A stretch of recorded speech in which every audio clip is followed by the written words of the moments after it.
Pemirsa, untuk mengetahui perkembangan terkini perdagangan komoditas, kita sudah terhubung bersama Deki Natalius, Branch Manager Kontak Perkasa Future Yogyakarta. Ya, Pak Deki, seperti apa tren volume transaksi komoditas pekan lalu dan komoditas apa yang mendominasi dan juga minim? Oke, untuk satu pekan ke belakang, untuk rata-rata untuk transaksi komoditas mengalami penurunan yang cukup signifikan ya. Khususnya untuk penurunan paling tinggi itu terjadi di volume kakao. Nah, ini kemungkinan besar disebabkan karena beberapa hari atau beberapa pekan ke belakang terjadi kenaikan cukup signifikan untuk beberapa komoditas. Yang paling mendominasi kenaikannya itu di komoditas emas.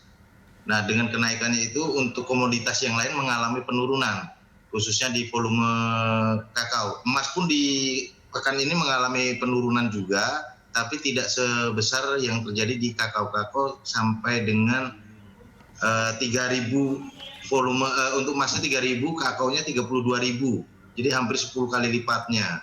Untuk oil sendiri juga mengalami penurunan kurang lebih 1% dari sebelumnya, yang harga per barelnya 45 sekarang menjadi 42 US per barel. Ini kurang lebih 1% terjadi penurunan. Oke, lalu bagaimana dengan tren dari pergerakan harga komoditas untuk pekan ini?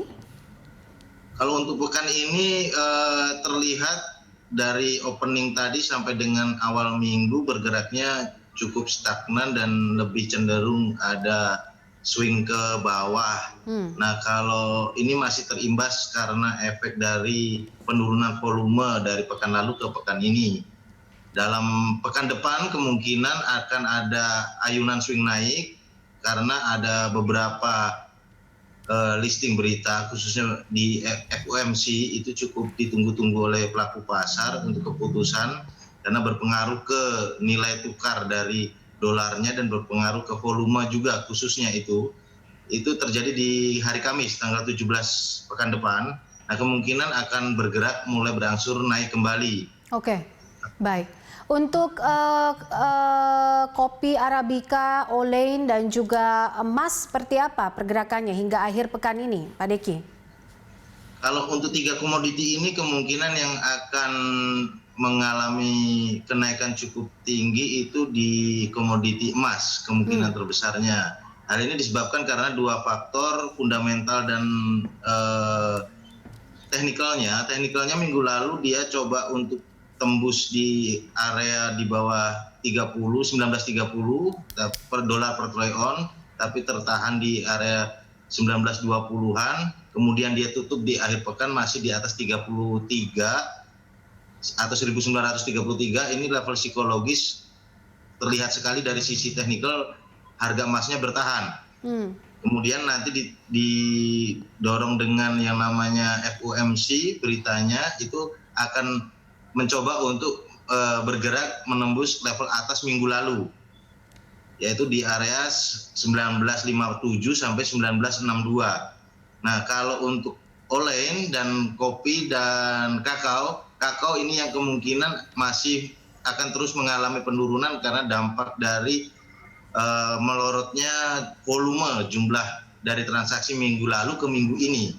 Kalau emas dan kopi masih kemungkinan masih bisa bertahan, khususnya Arabica. Arabica masih cukup mendominasi untuk komoditi perkebunan.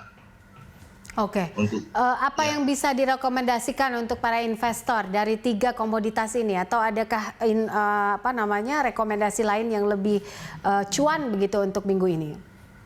Kalau untuk 1 sampai 2 minggu ke depan, melihat dari teknikal dan fundamentalnya, yang lebih direkomendasikan itu lebih ke Arabica dan emasnya sendiri. Karena kalau untuk kakao dan Olein ini cukup signifikan untuk di penurunan volume, kecuali terjadi kenaikan volume lagi di animo pelaku pasar di 2 komoditi ini, mungkin bisa mengejar ketinggalannya. Oke, baik. Terima kasih Pak Deki untuk analisanya dan juga waktunya bersama kami. Deki Natalius, Branch Manager Kontak Perkasa Future Yogyakarta.